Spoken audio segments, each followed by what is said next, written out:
Dating from as early as 500 BC, the first inhabitants of Polk County would likely have had close affiliation with the inhabitants of the Tampa Bay region, including the Calusa, Tocobaga, Mocoso, and Timucua peoples. Historians have varying theories on which groups occupied specific areas, but generally agree that the Peace River and Polk County's various lakes and upland areas provided a wealth of resources for ancient settlements. The arrival of Spanish conquistadors in 1500 wreaked havoc on these ancient populations. Smallpox and other diseases overtook entire communities, and conflict with the Yamasee tribes of South Carolina placed the indigenous groups on a path towards elimination.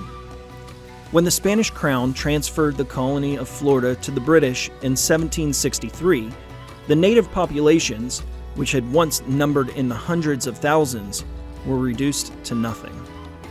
What little we know of these ancient groups stems from a variety of archaeological discoveries across Florida. Preserved deep in the sediment of Florida's lakes and waterways, wooden dugout canoes have provided clues to what life was like in the region 6,000 years ago. To date, well over 400 canoes have been found across Florida at 235 different sites, with at least 5 being in Polk County. Lakes Hancock, Hollingsworth, and Wahiacoppka, also known as Walkin' Water, have each yielded canoes for research. These canoes are on display at the Polk County History Center, the Lake Wales History Museum, and Polk's Nature Discovery Center at Circle B Bar Reserve.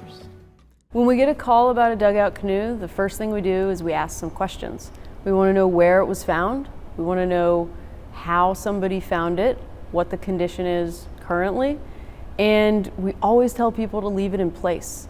The canoe has been safe there for hundreds, if not thousands of years. It's been preserved in an anaerobic context, and the safest place for it to be is right where it is.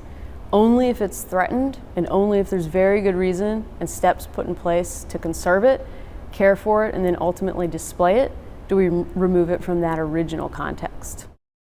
Usually it's a member of the public who calls us to let us know about the discovery of a canoe, and what we always stress is to leave it in place. We want to keep it there to safeguard it.